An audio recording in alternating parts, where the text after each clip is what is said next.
It made me think of that trend where people were sharing names that they would like for a baby if it didn't mean what it meant. Arson for a boy or felony for a girl. I was going to say a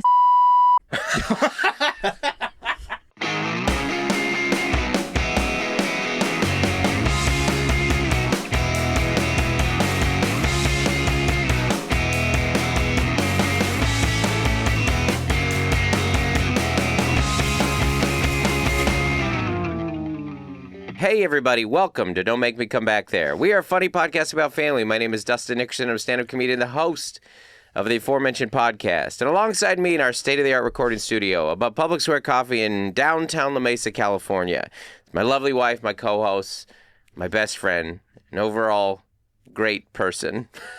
Hey there. Melissa Nickerson. Our producer, Andy Lara, is here. Bonjour. I asked Melissa seconds before we start recording if I sound sultry, and you go, what do you mean sultry? I go, sick, and you go, sultry and sick are different. I'm very aware that those are different words, Melissa. What I was asking was, does my voice sound altered in any way, different than it normally does? It sounds different to me. And I said it's lower. It's lower. Yeah. Yeah. What do you think, Andy? Does it sound normal? It sounds hypeless. Oh, like devoid of hype? Yeah. Yeah. All right. It's meaningless. It's a tonal quality. It's a tone. Okay. Yeah. Your voice lacks meaning. Oh my God. Sorry. I'm About as meaningless as a San Diego Chargers jacket you got on there. Oh, I know. I thought Mel was dressed for space. Mel's ready to go. Mel's starring in the reboot of Galaxy Quest.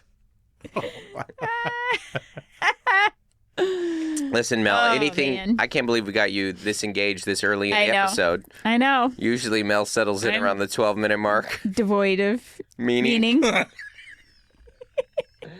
Well, guys, it's very clearly early release week. Mel's putting out that energy. Yeah. No, I just have been basically solo parenting for 2 weeks. 2 weeks, yeah. And like housekeeping and like managing the house. And I'm just like barely hanging on. Yeah. Yeah. You're a little on edge, and I get it. And I'm going to stop proposing weekend plans. Yeah.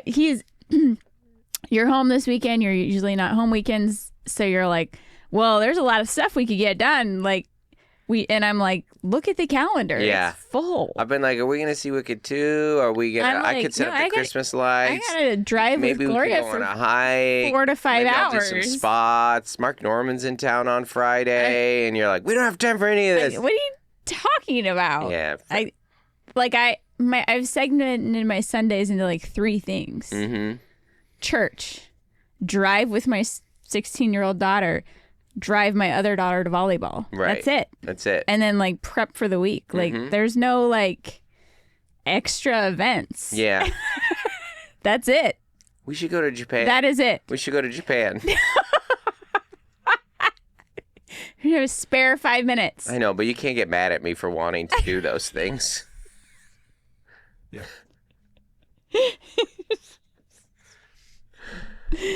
I didn't make any hard commitments. I know, but nobody understands is that the later you wait in the day, the sun starts going down. It's harder for the 16-year-old to drive. Right. She has to learn in daylight. In the words of Melissa Nickerson, it's not that simple. Basically, I've been trying to convince my 2 daughters that we need to stay on the schedule for 2 weeks. Right. And they've been like fighting me the whole way. So then for you to come in and be like, I didn't even suggest anything, Melissa.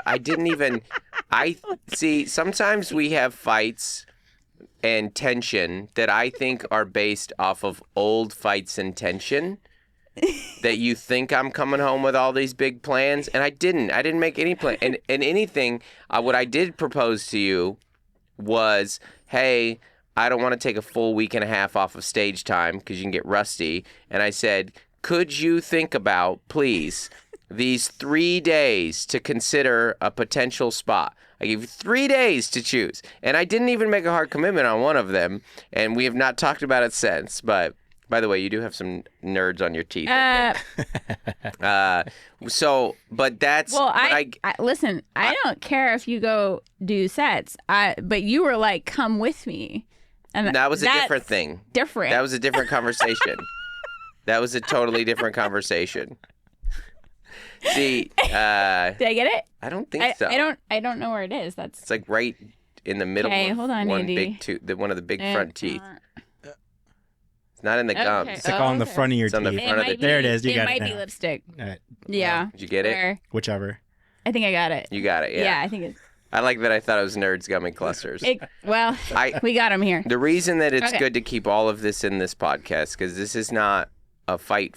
What this is re-entry. Yeah, no, I don't think this is a past fight. I think this is like you got home at 2:00 and... Like 1.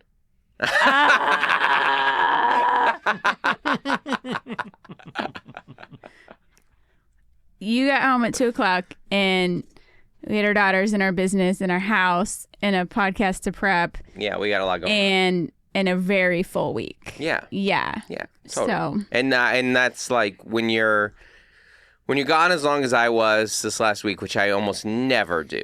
Well, I was essentially gone for 2 weeks. Every once in a while you'll do like a 10-day run. Yeah. So this is extraordinarily Yeah. long. You go, and I mean you, both of us, full Yeah. compartmentalized.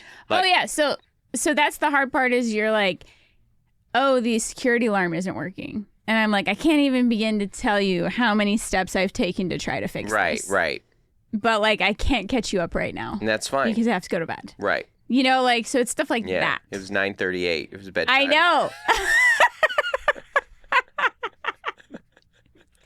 It's over. That's it, Dustin. just. That's it. That's it. That's it. Yeah. I get it. I don't. I think it's fun. I don't view it as real tension. I view it as we are two people who are very close and love and live our life together. And for 2 weeks, you essentially, like, you and I talked a lot, not a lot, but you and I touched base for Yeah. a half an hour to an hour a day, or we text here and something Yeah. like that. So it's not like darkness.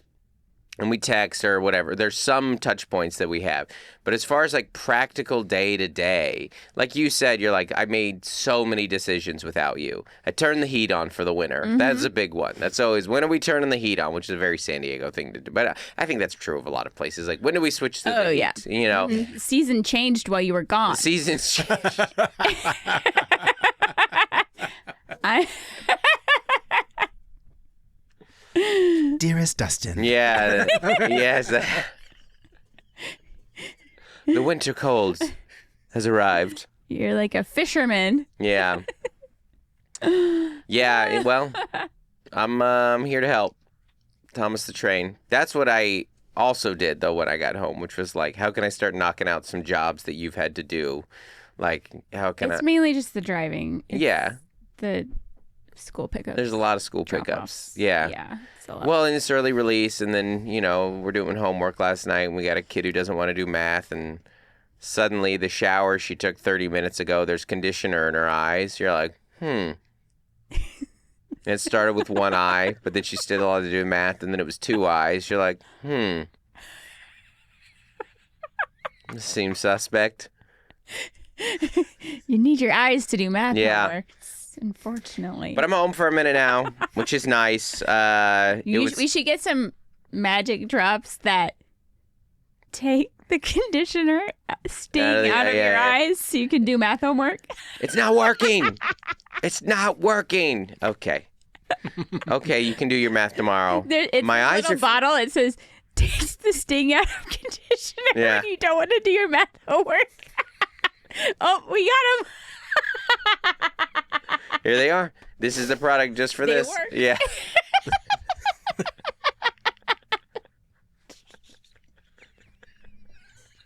Mel's making herself cry laugh. So dumb. She's too old to fall for it. But Yeah. Get your little label maker out. Yeah. It Magic- was funny now. These magic eye drops. Well, it didn't matter. The only remedy for it was you don't have to do your math. That was the only thing that could get the conditioner out of her eyes was you don't have to do your math. And suddenly, 3 minutes later, he's like, it's feeling better. Oh, yeah, I bet it is. I bet it is. Yeah. But like you said, she did just go to bed. And that was, that's why you don't do your homework late. So anyways, Anyway, we got a lot to talk about today. One of the big topics we're going to talk about is why I was gone the first week. I was out with Nate Bargatze up in my hometown in the Northwest. A bunch of dates up there. We'll talk a lot about that. My own tour dates in Nashville. I want to get some updates on how my family's been.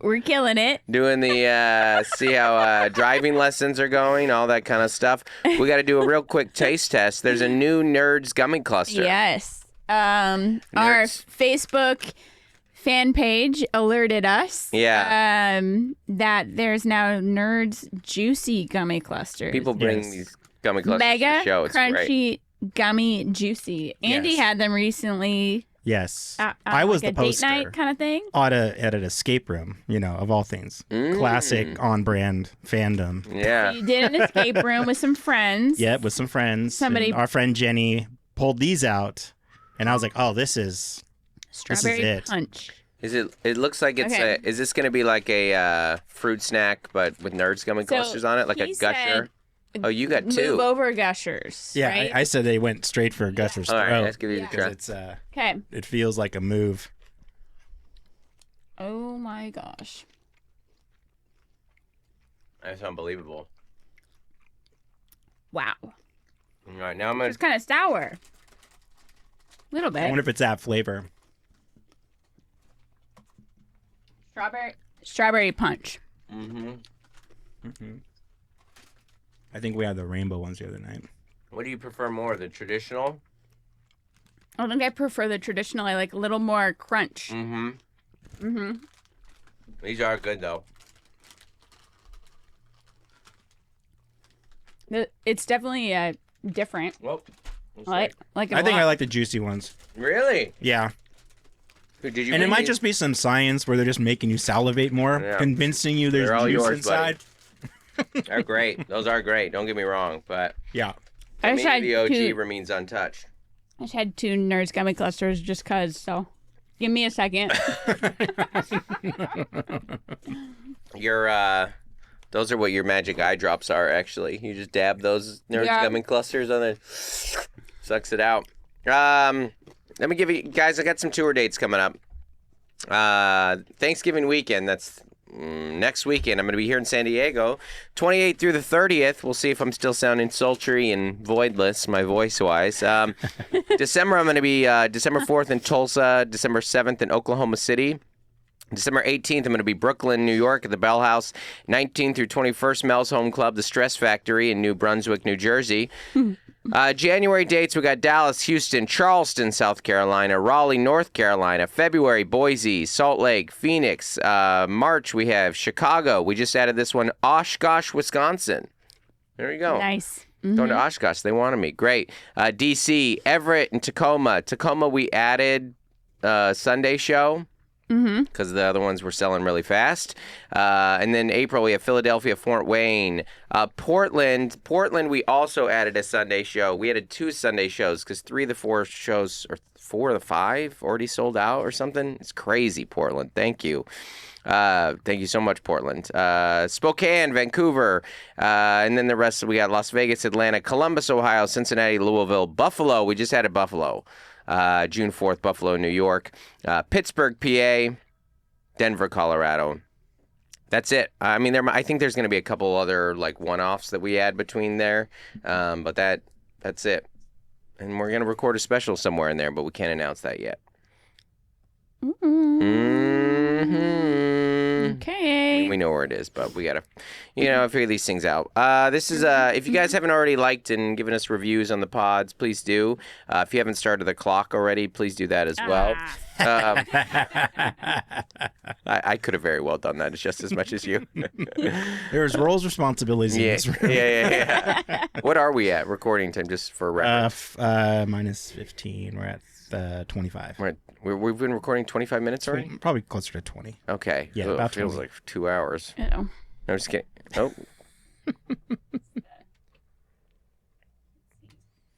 Make sure to keep all this in, Andy. Yep.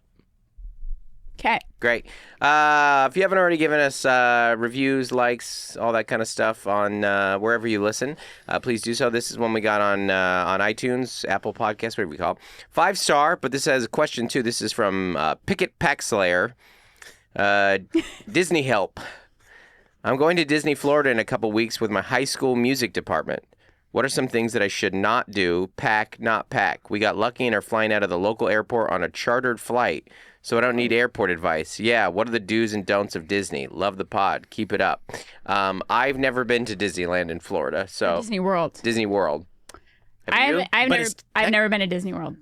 Is it Disney? Well, it's technically Disneyland. There's technically a Disneyland in Florida, and it's part of Disney World, which is inclusive of Epcot and all the other places, right? That's I think, yeah. I understand. I don't know. There's you like grew up, the you grew animal up 9 one. minutes from. There's Right. Animal Kingdom. There's Enchanted. There's Epcot. Epcot, isn't it? Enchanted? And then No, I'm thinking of that And then tiny little kind of crappy the- one in Oregon. Enchanted Parkway or Enchanted Enchanted Forest. Forest. Enchanted Forest.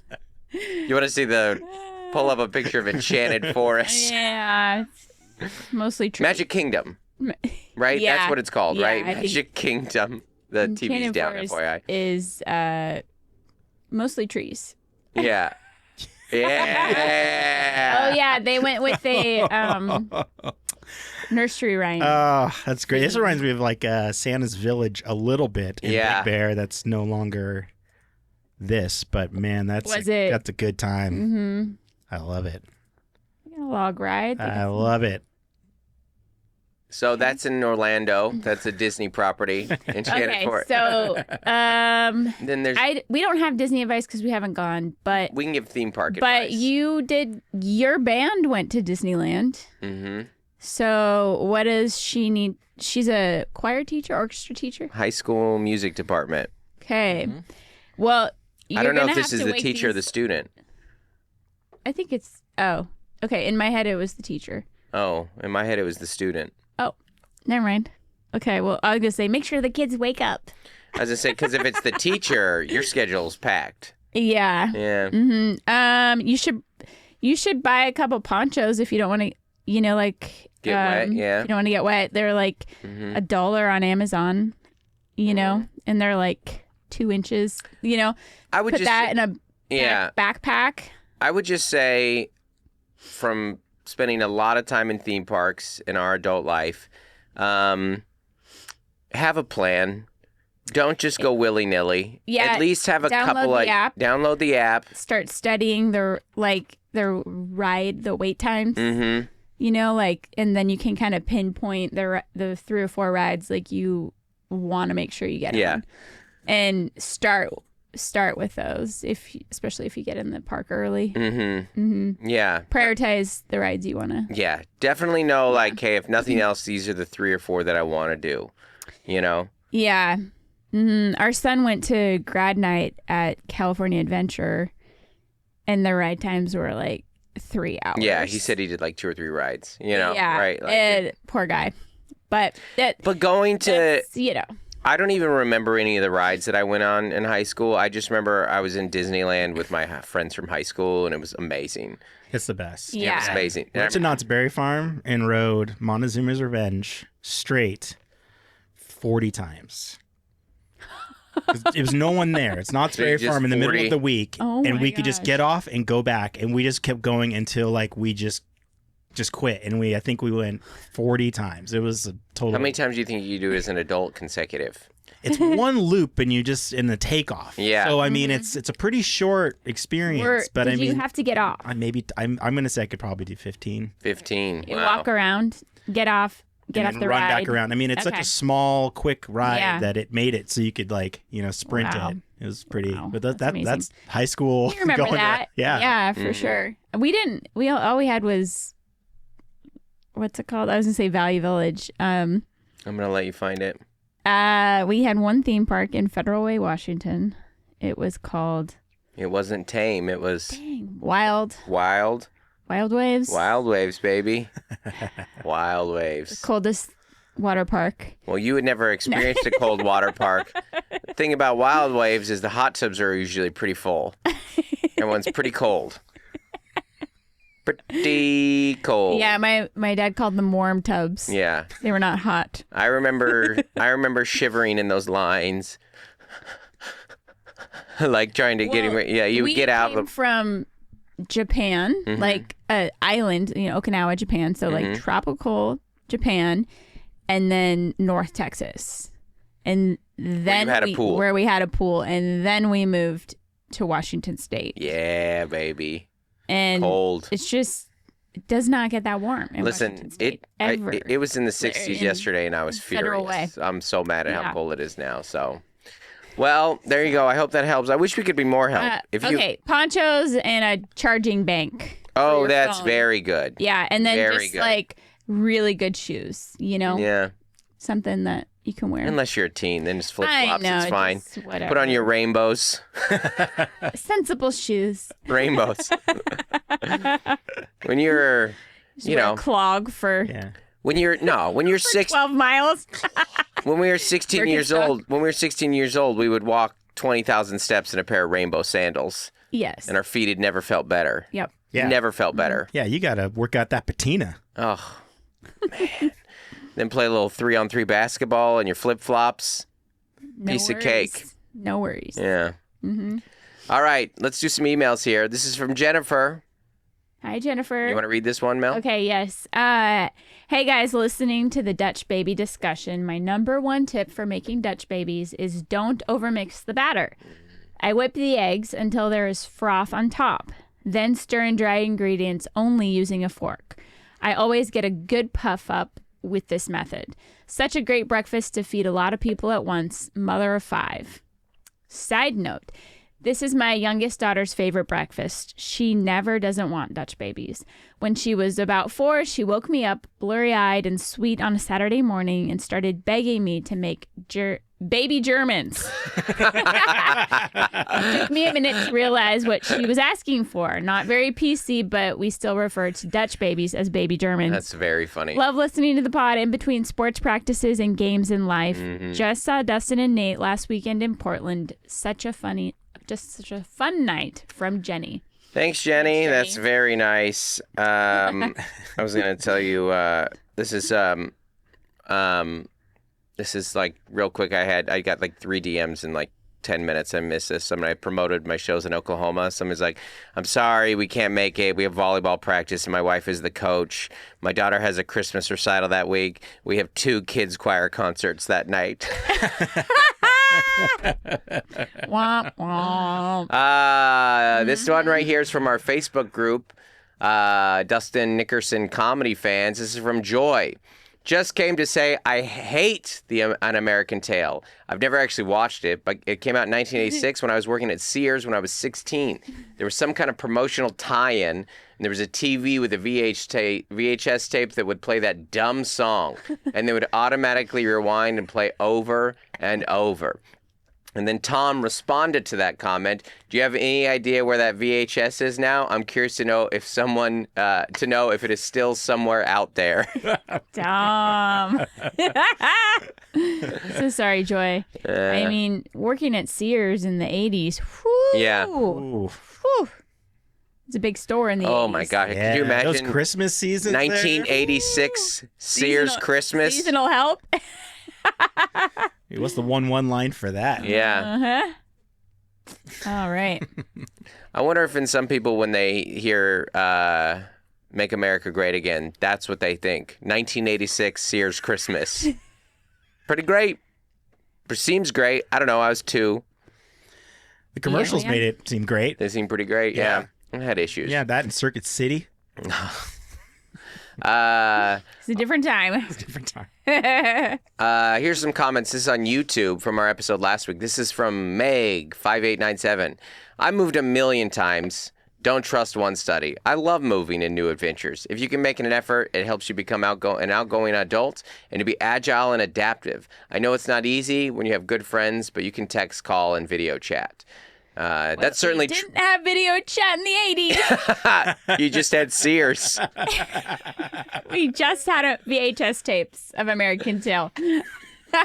There's no doubt that it is easier to communicate with friends now, which is why we are moving. I was in Fargo last week. I got a taste. While you're gone. Yeah. That is a funny thought. If I was like, hey, we're going to move. And you're like, well, who's going to do all that? Good point. Like, I'll find a new place to live. And then, that's pretty much how we did it last time. I was like, hey, I found a new place to live. And I ordered the pod. And then you're like, okay, so I just do everything else? I'm like, I'm here to help. Somebody brought up... Go ahead. No, it's fine. Yeah. Somebody brought up... they brought up from my book, and I forgot that I said this. Do you remember if we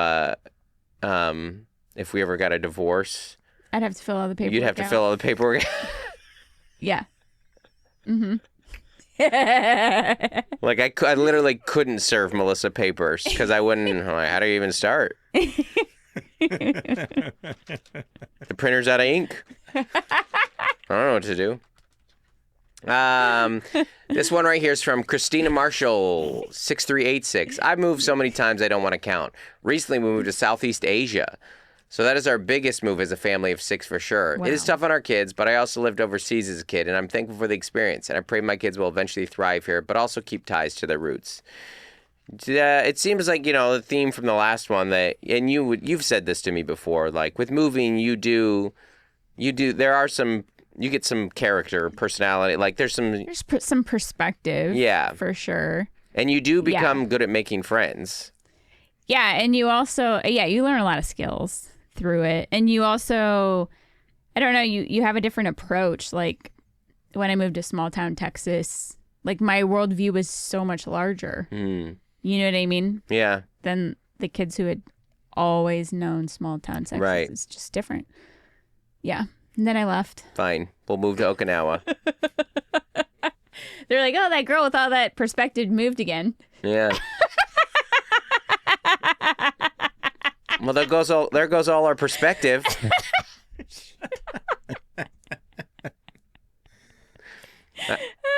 I was in Abilene this last week, and I like when I go to these. I mean, Abilene is bigger than Burke-Burnett, but when I'm in these, I'm always getting a little taste, I think, of what Mel's childhood, at least visually, I can picture it, I'm going to be honest, I forget where Abilene is. Is it around Dallas? It's a couple hours outside, and I think it's, okay. I believe it's West Texas. Town?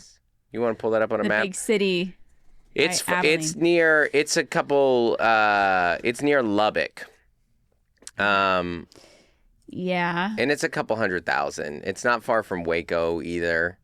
It's I think it's in between. Okay, so it's between. You can keep going. Everything. Yeah. Okay. So it's it's not West Texas, but it's west of Dallas. So it's almost dead in the middle. Yeah. How about that? Yeah. So. Okay. Sure. Yeah. So and I was talking to them, some people that Abilene is one of those cities or towns that they're we knock out a couple hours to go places. We go see the in between. We go to Austin. We go to Dallas. I was talking to a guy whose both his kids go to Baylor, which is in Waco. It is such a big state. It's gigantic. And if you don't live there, you might not know that, but I mean that was me being. I'm like, oh, it's west of Dallas. It's probably pretty far west, right? No, it's still dead center. Big old state. I should know that because I live in a big state too. But, exactly. So, great. Well, there you go. This is a comment on YouTube from Isaac Volk 4126. I grew up in a Dutch family, married a Dutch woman, had never heard of a Dutch baby, but that did not stop me from yelling in my car that my wife just made me my first Dutch baby. Our daughter is 3 weeks old. Yeah. Congrats, Isaac. Well done. Love a dad joke. Well done. What was the one I was doing that was upsetting the girls yesterday? That's the problem with dad jokes is our girls cringe, but you genuinely like them. They make you laugh. And so when I can pull them off, it's... You did a London Bridge joke. Oh, that one missed that. There was a girl named London. It was your setups are always so elaborate. That one was. Dad jokes were that was because I was bored at volleyball. I know. I was trying to get to London Bridge. That one took me forever to get to, but don't make me rehash my bad work. It's funny. I think it's funny. Okay, this is a great question, and I can't wait for people to chime in on this. I definitely want emails at don'tmakemecomebackThere@gmail.com and comments on the Dustin Nickerson Comedy Fans about this. This is a note from Lydia, an email. A few episodes behind, but when you guys talked about that dog named Garbanzo, I low-key thought that would be a great baby name if it wasn't a literal type of bean.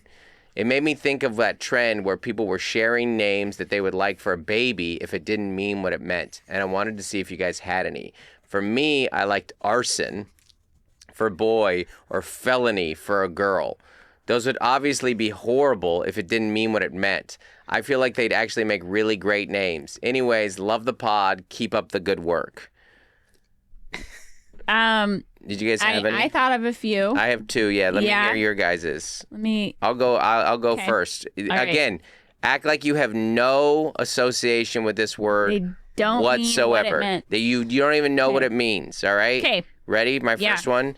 Diarrhea. Boy or girl? Girl. Girl. Call her Di for short. Mm-hmm. You could also go to Rhea. Yeah, or Rhea. It is two names already. Diarrhea. Diarrhea is a beautiful name. Okay. It does. That rolls off the tongue. Yeah. It's Rhea. Yeah. Yeah. I mean, chlamydia kind of works in that. Chlamydia absolutely works. Yeah. Yeah. Diarrhea. I was gonna say asylum.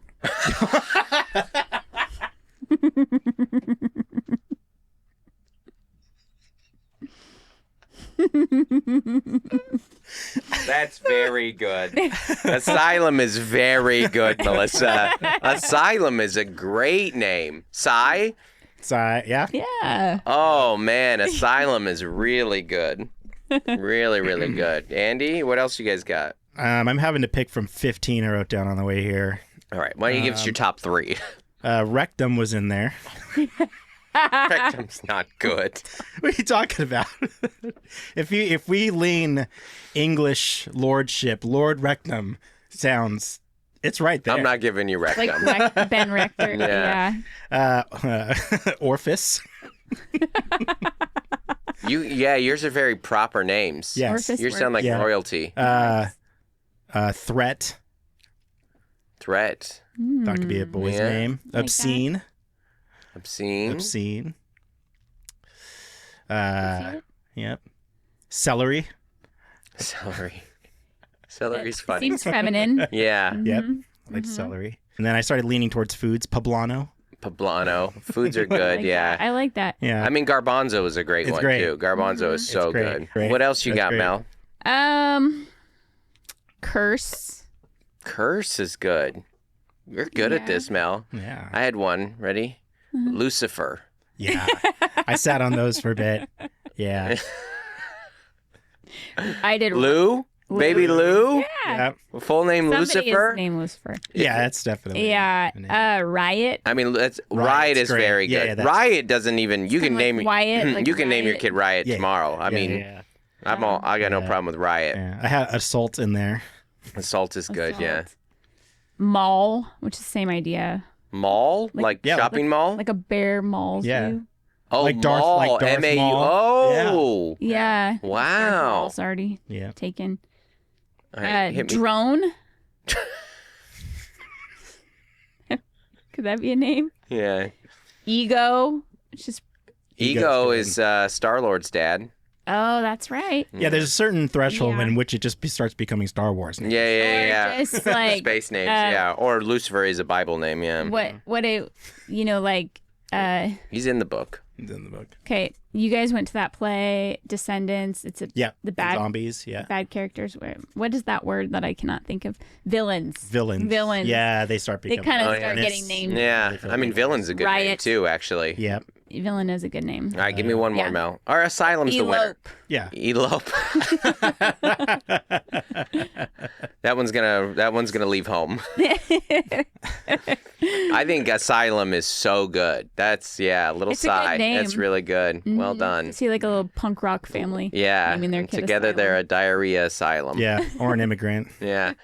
All right, here we go.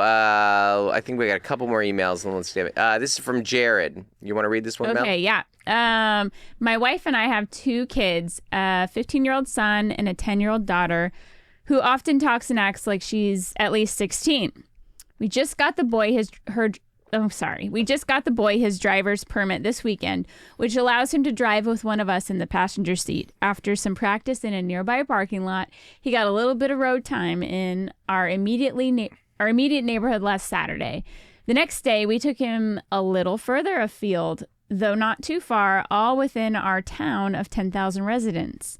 As part of his essential training, we had him drive through McDonald's for the first time, which resulted in him trying to pay at the window with the car 4 to 5 feet away from the building.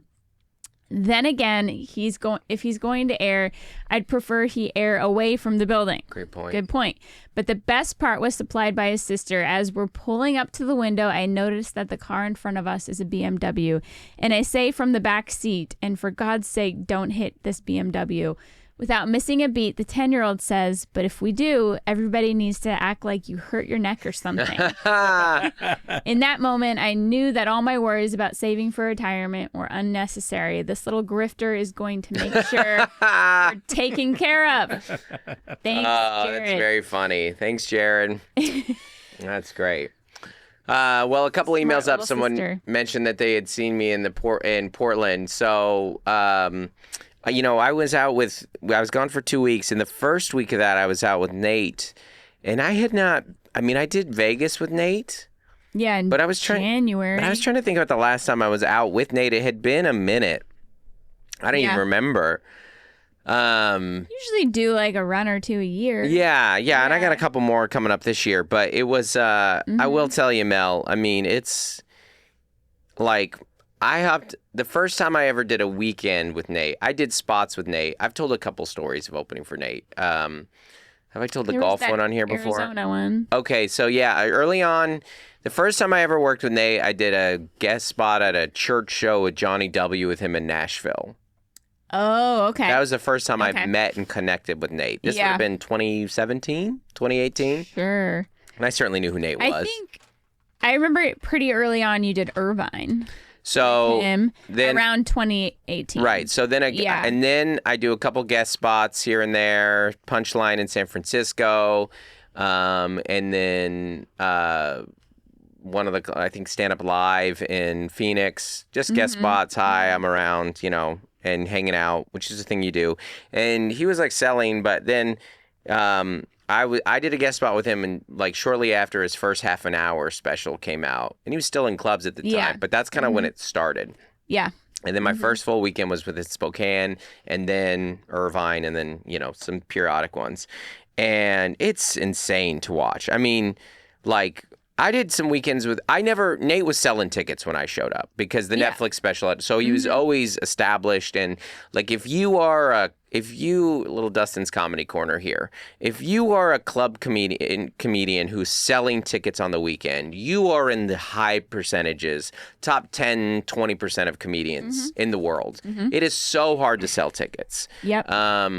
So he was always very well established, but so I wasn't with him like Bates has been with him forever, but I've been with him since he was in clubs that were selling. But I mean, it's literally something that like, not only is no comedian doing, I don't know that any comedian has done it, period. I've told you before, the whole reason that you add arena shows is that you don't have to do multiple shows in that town. That's why you go to the bigger venue, is so you can be more efficient in your touring. Like I go to Nashville and I'm there for 3 days. If I'd have done one, now I like going to Nashville, so I'm happy to do it. If I did one venue in Nashville and I sold all those tickets in one night, now I can go to two or three other cities this night. Yeah. Same weekend. Yeah. Not with Nate, baby. I mean, Nate, I was at 2 Climate Pledge arenas, which are formerly the Key Arena. It's the arena in Seattle. Both sold out. And then he added the Tacoma Dome on the Wednesday, which you're not supposed to do. That's 30, 40 minutes away. With traffic, 4.5 hours away. Sure. It's insane. I just remember the big run you did with him last year was the Texas run. Oh, that's right. I did Austin, where he did 3 shows. It was like an hour outside of Austin, right? No.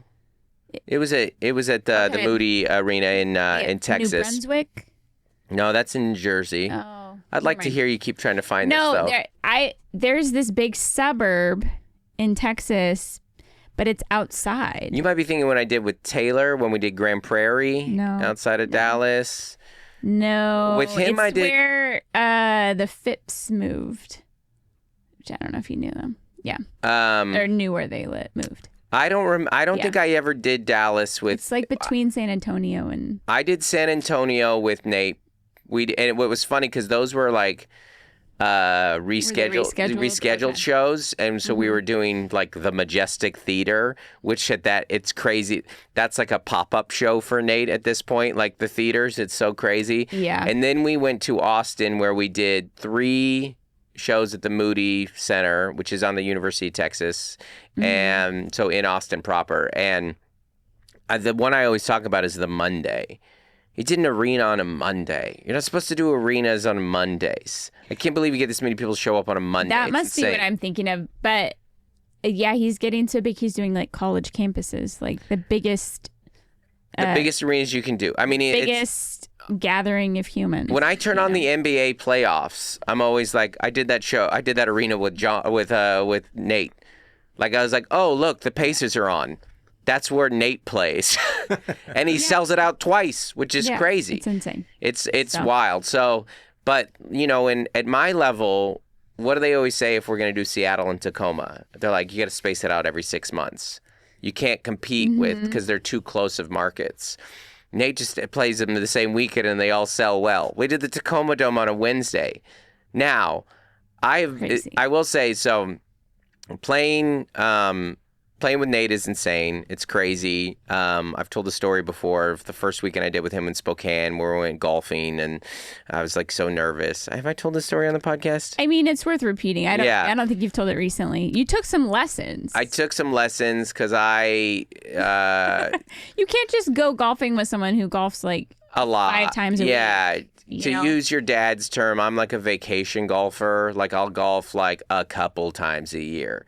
Anytime I see Nate, he's like, when's the last time you played? I'm like, whenever I played with you last is the last time I golfed. So I was like, okay, I gotta, because it's so much of the working the road with a headliner is like fitting the vibe of everybody. Even more so than when it was just you. It was just the 2 of you. Just the 2 of them. Mm-hmm. So I take some lessons. Nate takes us to this course, Circling Raven in Idaho, which is outside of Spokane a couple minutes. And I'm on the driving range, and we're warming up, and I'm shooting really bad. I'm like missing the ball on the driving range, which is not good. The driving range is where you're supposed to be warming up. Yeah, worse than you would have ever done. Missing the ball on the driving range there's no and now you're spiraling because you're like, oh no. Yeah. You need the confidence of crushing it a few times on the driving. You've got to see this. I can get out there now. And they got a putt course a mile away. Yeah. And I'm like, oh my gosh, Nate's seeing this. And Nate's like, by the way, this is probably a pretty expensive round. He's paying for. So like a luxury course. Yeah. Unbelievable. It's so nice. They had this, their feature there is that you cannot see any other hole from any hole you're on. You're fully, which is a very Northwest thing, very fully enclosed on each. By trees. It's crazy. Yeah. It's gorgeous. So this is like the worst 30 minutes of my life. I remember at one point I like the club. I didn't throw the club. It didn't fall out of my hand, but it did kind of slip out of my hand a bit. And I had to go out onto the driving range a couple feet to get a club. Bad. Real bad. And I'm like, got like butterfingers. I'm like, I'm not even going to be able to play. Like, I'm just going to have to ride around in the cart and be his caddy or cheer for him for a couple hours. Like, sir, this is a golf course. And then for 2 hours, or then we go over to the putting green to like warm up putting. And I was like, okay, well, at least if I can get my putting right. I'm missing the hole by 20 feet. I can't read a break. I'm like, I can't believe, it's like I've never played before. And I've been taking lessons. I'd been shooting pretty well. I'd been shooting kind of consistently in like the low 90s, which is good enough is what you want to be in a scenario like that. So we get to the first hole, and Nate's like, you want to go first or second? I'm like, second. I don't know. I mean, let's just see what you do. I need some more time. 2 miracle things happen. One, Nate shanks it, which is good. Nate's a good golfer, but he takes a shank, and it's just us. That was the other thing. We didn't get paired with anybody, that's nice. Which is great. So now I'm not playing in front of Nate and 2 strangers. That's the worst part about golf, is playing in front of strangers. And then his next shot is very good. And then I get up there. I'm just like, what's going to happen, man? Am I going to lose? I'm not worried about losing the ball. I'm worried about losing a club. I'm worried about I'm going to miss the ball. This is going to be the most humiliating moment of my life. Pull out the driver, hardest to hit club, crank it 220 right down the middle of the fairway. Absolute miracle shot out of nowhere. Felt like Angels in the outfield, where the angel was grabbing the ball and putting it right there. Next shot, first off, let me say this, like, beforehand, I think Nate's probably like watching me going like, what the heck? This dude is terrible. What is going on? This guy's like... He's never golfed before. This guy's never played a sport in his whole life. And then the next shot, I get out like a 7-iron. I put it 10 feet next to the hole on the green. Same thing. Angels in the outfield. Just securing 10 to 20 years of work in my future. I get up, I sink a 10-foot thing, I birdie the first hole. If I birdie one hole a game, it's a miracle. And now Nate's looking at me like, what the heck, dude? You were missing the ball on the and you birdied the first hole? Like I was like trying to like hustle him, like even though there was no money like on a bet going. Golf shark. I go on to shoot a very okay to mediocre round. The whole weekend goes great, right? It's fun. It was fun. This, like, the spectacle of, I mean, we talked about when we talk about the MSG, these shows, I mean, it's a wonder to behold them. They're very fun to be a part of. You're up for their 8 minutes, and you don't even take personally the fact that a lot of people are still getting sat, because you're like, there's so many people here. You know how hard it is to get to Climate Pledge, which is like lower Queen Anne. There's no parking here, and if to get out, can you imagine? Hey, Melissa, you want to go to a Wednesday 7:30 show at the Tacoma Dome? I don't. Yeah, that's gonna be brutal. Yeah. Now, full disclosure, let's give credit where credit is due. I'm not the first one in this family to perform at the Tacoma Dome. Oh. I did have a top 20 quote that I shared. So in my high school graduation. Most kids in the South Puget Sound area graduate at the Tacoma Dome. Yes. That's where so I graduated from there. Melissa graduated from there. Did, yep. Your brother did. My sister did. Yep. And so Melissa had performed on stage at the Tacoma Dome before. I had not. Which was... At your graduation, you remember the funny story about your graduation? I forgot my band music, right? You put it in the bed of your truck. Yeah. And it flew away as we drove to your graduation. Yeah. I had it memorized. Ish. It was my last performance. What are they going to do? Yeah. What are they going to do? Send me to second chair? Last performance. You're just like looking at Yeah. Fine. So yes, I did perform at the Tacoma Dome and the Pantages Theater. So, do you remember your quote at the Melissa's quote? Because they got to give a quote at high school graduation. A ship is safe in the harbor, but that is not what a ship is for. That's right. Very good. It's kind of deep. Someone put that on a mug. Send it to Melissa. It's a little deep. That's actually very good. No, we all got it. We don't need to explain. Deep. No, we all got Deep it. sea. Okay. Oh, okay. Yeah, I'm it's still like going. Okay. It's like Yeah. also, it's like the harbor is safe. And shallow. But there is a Tacoma harbor. Okay, so we're the ship. Who's the ship? The children. The seniors. I will performing at the arena, your childhood arena, really childhood arenas, is pretty wild. I walked in the neon shapes of the Tacoma Dome.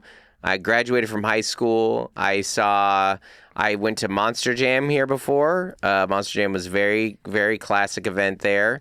I saw Kid Rock there. I saw, I went to a couple concerts with my mom there. I saw Kiss and Aerosmith there. Actually, Aerosmith was kind of like a co-headlining with Kid Rock. It's about 2004, so 2002, 2001, something like that. I saw Stabbing Westward there. They had a moment. They were at the arena. Remember that? Yeah, they forgot about that. Yeah. So I went to a lot of shows there. We went to the Christmas Expo there. Remember the Christmas Expo was at the Tacoma Dome? I believe it. I know. When our basketball team went to state. Yeah. You got to go watch them there. When I didn't go to state, wrestling was there. Performing at your local dome, and then obviously with Key Arena, Climate Pledge now, I've been to Kraken games there, and I went to like one Sonics game. People are like, "Do you go to Sonics?" I was like, "No, dude, we were poor kids in Federal Way. We did not go to the too far and expensive. Basketball tickets were expensive. You go to Mariners games. Mariner games, they would do like, save up some bottle caps, and you could get a seat in the bleachers. But I'd been there for. I had a classic rock phase there for a minute. I saw Bon Jovi there. And then that was, I think the first concert I saw there was the Deck the Hall Ball, which was the Garbage and Love and Courtney Love's band. Hole. Great. I go to that show now. Yeah. I saw Rob Thomas there. Yeah, you did. Yeah, you did. Who liked one of my Instagram posts recently? I said that the internet's wild. The internet is so wild. Did you know Megan Trainor? 3 a.m.? Nice. Megan Trainor follows me on TikTok. The internet is so wild because just everybody's on there. I got a notification. Rob Thomas liked you, and I was like, "That is smooth. Is what that is." Sorry. Yeah. I can't remember. Santana follows. Name. Yes. What's his Matchbox band? 20. It was gone. Yeah. Yeah, Matchbox 20. So I mean, it's being a part of the Nateland world, and it's big and it's fun, and the hours is good as ever.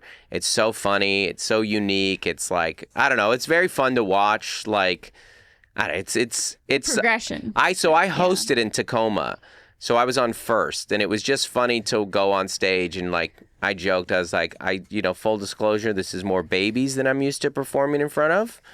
There are a lot of babies here, but, Nate's brand of comedy is a real family affair. And that's one of the nice things. I've had people message me about, I wish I could bring my teen or my kid to your show. And you couldn't have done that when you saw Nate's in clubs either. Nate, that's the thing with clubs. Clubs have rules about that. You have to be 18 at least, oftentimes 21 or older. I know a lot of moms, like in Texas, they brought their teen sons to see Nate. Yeah. Like mom and sons. Yeah, it's really, it reminds, yeah. Mm-hmm. I mean, it reminds me, the reason that I like clean comedy and working clean is there was only so many things that I could watch with my dad growing up, even though my dad isn't like an aficionado for clean comedy, but we really liked like Foxworthy, and you wouldn't be embarrassed to watch it. We would watch dirty comedy separately, my dad and I, but together. Yeah. Mm-hmm. I was just going to say, from what you've described, like you guys are at the arena like all day. There is, because it's similar to like a sports team. Mm-hmm. Sports team like NFL, or they roll in, they're doing their meetings, and then their press, and they're just there. Yeah. the arena. So there's like rooms and catering and showers. It's a whole thing, man. It's like unbelievable. Gyms sometimes. Or oh yeah. Like dressing rooms, like locker rooms. Like they have a lot of amenities. They do have a lot of amenities. Now, like in a theater, they have no amenities. I like to call it a teacher's lounge. Yeah. The theaters, it's like linoleum flooring and like the worst old plastic chairs. And it's like 100 years old, and it's like the worst lighting. That's like what like a teacher staff room. Yeah, a lot of these arenas are like new. Yeah, and they're very fancy and nice. The difference between an arena and a theater, because theaters are old and historic and 10,000 people. Weird elevators and yeah. Mm-hmm. But that's kind of unique. I don't think most people realize that for an arena tour, like it's like a whole day. It's a whole spectacle. I mean, when you come into the cars, they like sweep the cars for explosives, like before you enter into the arena, like garages. I guess there's like security, a whole thing. I was like, oh wow, this is crazy. Because you go in the arena with your vehicle. Yeah, and I was like, I just used to walk across the street from the hotel to the Spokane Comedy Club with Nate. Yeah, just one entrance. Yeah. Hey, what time do you want to leave? 5:10? Yeah. And he's like, I don't want to watch your set. I'll be there at 5:30. Fair enough. I don't want to watch my set either, buddy. Should we get Subway on the way? Yeah. Yeah, it's just the scale is so different. It's unlike, I mean, I've been doing comedy for 14 years now, and I've been a part of some big things, and I've worked with some big comedians. The scale of this is, it's beyond what you even thought was possible for comedy. Yeah. And getting to do it in your own hometown, which, full disclosure, I identify with Tacoma a little more so even than Seattle as far as hometown goes. Yeah. I mean, we were 4 exits away from my childhood house, you know. Yeah. I'm like, and this is where you went to high school. I mean, I'm on stage. I drove by that arena every day to go to high school. Every day. Yeah. I mean, I was on stage, and I could tell, like, some of the other comedian people were like, wow, this guy has a lot of Tacoma material. Don't you know it, baby? Don't you know it? Well, and one thing that's kind of specific with Nate is it's kind of like youth group or like it's very fun out there. Team building or team bonding, you know, which is like volleyball teams will like go bowling to kind of build camaraderie. Yeah. And so you guys did go-karting. You just rent it out. I was like, a go-kart facility. Which is so funny because, you know, the road is a lot. It's whoever you work with. So like Tay, when I'm out with Tay, it's like, hey, let's go back to the hotel and call it a night. And get snacks. And then we'll get off stage at Nate will get off stage like, hey, everyone run to the car. We're going go-karting. You're like, all right. Also, there's another dinner. Great. I've realized that the key to my health is food not being out and available all day long. If food is out and available, good food, just you're like, well, I guess I can have a 4th breakfast. You know, what's another biscuit? Leanne Morgan, you know, her new special came out. Mm-hmm. She has this bit about craft services. Yes. The movie she filmed. And her whole thing is that they had to extend the strap on her sandal. You know, because she was eating all the food at craft services. Yeah. Like, it is like, it's catering. Yeah. You know, they're just like, it's like a buffet. It's so good, man. Yeah. So, yeah. Thanks, Nate, for bringing me out. We're happy to be on the network. Happy to be opening for you. It's crazy. I mean, congrats doesn't even like seem like a big enough word, but it is, it's been fun to watch, and, you know, it's so crazy to be a part of, and doing it again in your hometown is crazy. Like, again, not like general vicinity of like, man, I've been in this, the Tacoma Dome is so specific, you know, and then the messages from people like that I'm getting are like, oh my gosh, what are you doing here? I went to middle school with this guy, you know. You said there's like a Facebook one where someone was like, did we know? What was that one? Someone was, from my high school, you know, there's like 400 in our class. And someone was like, does anybody know who Melissa Nickerson is? Because I saw her husband at the Tacoma Dome with Nate Bargatze. And then one of my friends like tagged me, and I was like, "Hi." Hey, that's so funny. And then she was like, "Where we bought tickets to Dustin's Tacoma show?" Great. Well, small world. I'm very grateful for the hometown love. I mean, full like. I don't mean like this is just me being grateful for fans too. The first time that I opened for Nate in the Northwest, not counting Spokane, was we did the Aladdin Theater, or not the Aladdin, we did the Revolution Hall in Portland, and then we went and did the Neptune in Seattle, which I did the Neptune last time. So, it's been fun to I'm grown too, and I'm very grateful, specifically in the Northwest. And I was texting Nate, and I have the same management company at this point, and I was like texting them about this. Like, this is pretty fun, I'm like, I'm doing, but like, and that's like a nice jump. But to think that like, and I'm not saying like, oh, I'm going to be in Arena because I don't even know that that's even a goal of mine per se. That stuff's so outside of your control. But you're like, well, I'm leveling up too, and looking at the Neptune Theater, and I was feeling so good about that, and it was great. And those are some of the best shows of my life. And then for like 3 weeks later to walk on stage at Key Arena for 2 shows, and then Tacoma, and then for the record, we drove to Portland 3 hours and did the arena there. Yeah. Which did 2 arenas there, too. All the tickets. It's unbelievable. It's, great. Well, next time I'm going to meet in the middle. I'm going to perform at Great Wolf Lodge, and I'm going to have everyone from Seattle and Tacoma going to do a residency at Great Wolf Lodges. Love this. Your thoughts? I'm in. Don't get a UTI this time. Okay. All right. Bye. Bye.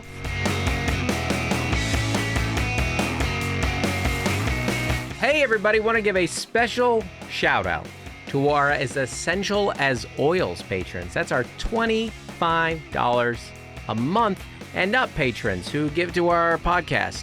Thank you so much for your support of our work. They are Adam Bush, Alex Foose and Sam Graham, Averill Griffiths, Allison Nelson, Andy and Darlene Gurton, Bonnie Galindo, Brandon Schoenberger, Carrie Teague, Chris Finn, Christopher and Bridget Finlin, Code to Grow, Courtney Eibling, Damaris Diaz Stevens, Daniel Owens, Dave and Melissa Cox, Dave Hoagland, Jason and Francis White, Jonathan Ribera, Jordan Cowan, Juliana Smith, Christy Herod, Lori Amos, Lauren and Nick Rachel, Matt and Sam Slosdom, Michelle Causlan, Nick Cordell, Norman Perron, Preston and Rachel Wilson, Raina Camps, Robert and Nellie Capin, Scott Elliott, Stephen Menya, Zachary and Tammy Moyle, and Tiffany Payne. Thanks so much, everybody.